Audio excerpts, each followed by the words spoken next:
हरियाणा में विधानसभा चुनाव हैं और हरियाणा के विधानसभा चुनाव में बहुजन समाज पार्टी की 40 से 50 सीट निकल सकती हैं। हरियाणा में सरकार बन सकती है जो कि इनेलो बसपा का गठबंधन है। इस गठबंधन के द्वारा सरकार बन सकती है। बहुजन समाज पार्टी के राष्ट्रीय कोऑर्डिनेटर आकाश आनंद दमदारी से प्रचार प्रसार में लगे हुए हैं और उसमें बहुजन समाज पार्टी की भी एंट्री हो चुकी है। बहुजन समाज पार्टी की बसपा सुप्रीमो मायावती की एंट्री हो चुकी है। बहुजन समाज पार्टी की बसपा सुप्रीमो मायावती ने अपना जो दावपेच खेल दिया है। हरियाणा में बदलाव होने जा रहा है और हरियाणा में बहुजन समाज पार्टी और इनेलो की सरकार बनने जा रही है। इनेलो बहुजन समाज पार्टी के वहाँ पर गठबंधन है और इस गठबंधन को बहुत जोर शोरों से माना जा रहा है क्योंकि इसमें राष्ट्रीय कोऑर्डिनेटर आकाश आनंद बीएसपी के जोरों शोरों से प्रचार कर रहे हैं। अभय चौटाला भी इसमें कामयाबी के लिए बहुत ज़्यादा जोरों शोरों से प्रचार कर रहे हैं। और यहाँ पर सबसे ज़्यादा हटकर बात यह है कि बहुजन समाज पार्टी की बसपा सुप्रीमो मायावती के द्वारा रैली हो रही है।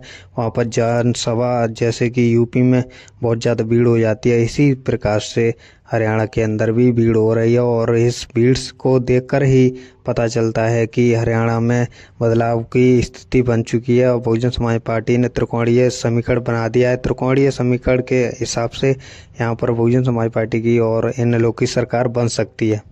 हरियाणा में जैसे कि पहले एंट्री हुई थी आकाश आनंद की, एंट्री के वक्त दिख रहा था कि आकाश आनंद कुछ वजूद नहीं बना पाएंगे, लेकिन उसके बाद में आकाश आनंद की एंट्री के बाद में जो उन्होंने चौपाल गांव में जाकर और उन्होंने अपना समीकरण बनाया, उन्होंने गांव में महिलाओं से मिले और ज़मीन पर कार्य किया। जो ज़मीनी स्तर पर कार्य कर कर आकाश आनंद ने अपना वजूद बनाया।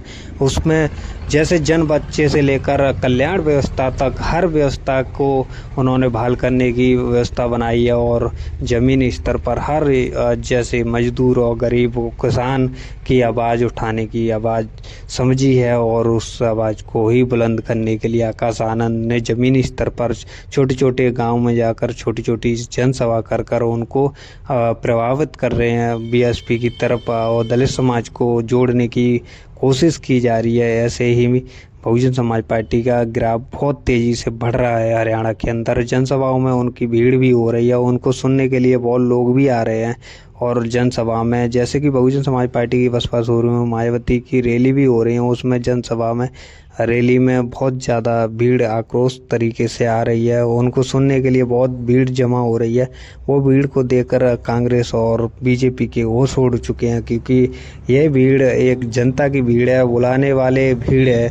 जो ये एक देखने वाली भीड़ नहीं, ये वोटर हैं जो कि वोट देने वाली भीड़ है। इसलिए बहुजन समाज पार्टी का हरियाणा के अंदर अपना रुख अलग से ही चेंज होने जा रहा है। चुनाव में आकाश आनंद की एंट्री के बाद में जो कि योगी आदित्यनाथ अपना यूपी छोड़कर भाग चुके हैं, यूपी छोड़कर हरियाणा में भाग चुके हैं और हरियाणा के अंदर जो जनसभा कर रहे हैं और रैलियां कर रहे हैं योगी आदित्यनाथ, उस रैलियों में बहुजन समाज पार्टी की भी जिक्र होने लगी। उस रैली में जो कि योगी आदित्यनाथ के द्वारा कहा गया कि हाथी का बहुत बड़ा पेट है, वो कभी भरता नहीं है। इसलिए बहुजन समाज पार्टी के राष्ट्रीय कोऑर्डिनेटर आकाश आनंद के द्वारा भी ये प्रतिक्रिया दी गई कि ये पेट हाथी का बहुत बड़ा है, लेकिन इस पुल का साफ कर देगा, भारतीय जनता पार्टी को साफ कर देगा तभी भरेगा।